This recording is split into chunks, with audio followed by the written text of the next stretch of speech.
ॐ सहनाववतु सहनौ भुनक्तु सह वीर्यं करवावहै तेजस्विनावधीतमस्तु मा विद्विषावहै। ॐ शान्तिः शान्तिः शान्तिः। हरि ओम। तो भगवान आगे कहते हैं, यह अंतः सुख अंतर्रामा तथा अंतर्ज्योति एव यः स योगी ब्रह्म निर्वाणम ब्रह्मभूतः अधिगच्छति।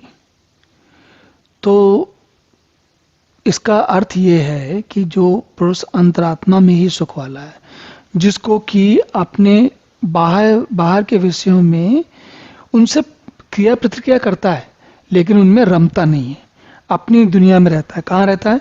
आत्मज्ञान में रहता है या आत्मा में ही रमण करता है।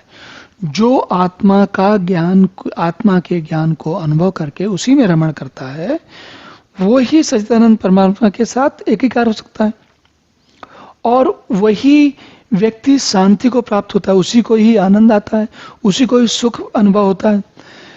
जो ये बात, जैसे ये लगभग एक तरीके से ऐसी बात हो गई है अब कि हम वहां पहुंच गए कि भगवान कह रहे हैं कि भाई सब कुछ हटाओ, बाह्य विषय हटाओ, स्थित प्रज्ञ रहो, ऊपर नीचे मत हो, बार बार ये इन चीजों में मत उलझो कि काम क्रोध के वेग को सहन कर लो।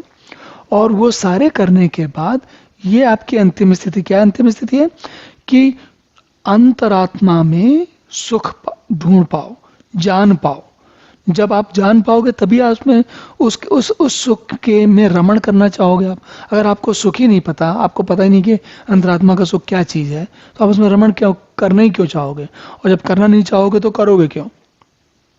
तो भगवान कह रहे हैं कि पहले आत्मज्ञान को प्राप्त करो, भगवान के साथ, सच्चिदानंद परमात्मा के साथ एकीकार हो, और उसमें जब रमण करोगे आप तो सुख ही सुख है। ये जो है फल है, हमारी सारी साधना का ये फल है।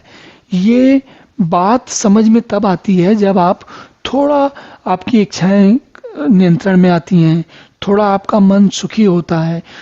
अगर आपका मन बिल्कुल बहुत जोर से इच्छाओं में उलझा हुआ है और उन इच्छाओं के चक्कर में काम क्रोध का वेग आपको बिल्कुल सोचने का समय नहीं दे रहा है, तो आपको ये बात समझ में नहीं आएगी।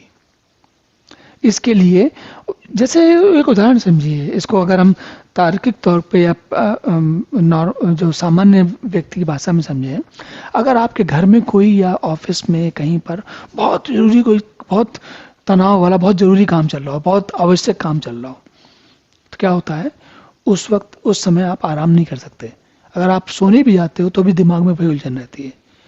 लेकिन जब आप काम निपटा लेते हो, या फिर कुछ लोग ऐसे होते हैं जो बहुत गंभीर काम चलते के बीच में भी आराम से 5 मिनट के अंदर सो जाते हैं, तो उनका क्या होता है? वो अपने आप को इन परिस्थितियों से अलग कर लेते हैं, और अलग कर लेते हैं। उनका क्या है? वो लोग, ये ऐसे प्रकार के व्यक्ति, उनके पास एक स्थिति तो है, इसी समय संभव है। वो क्या है कि बहुत विषम काम करने के बाद भी वो मौका पाते ही आराम से सुख की नींद सो जाते हैं।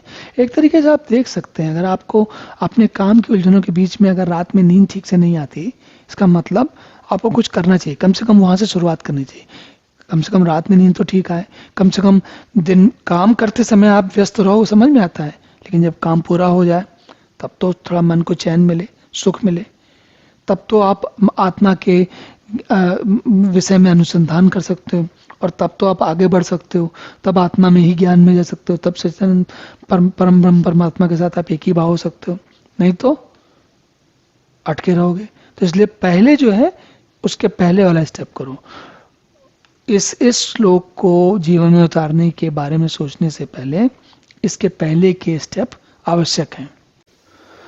ओम पूर्णमदः पूर्णमिदं पूर्णात् पूर्णमुदच्यते पूर्णस्य पूर्णमादाय पूर्णमेवावशिष्यते। ओम शांति शांति शांति।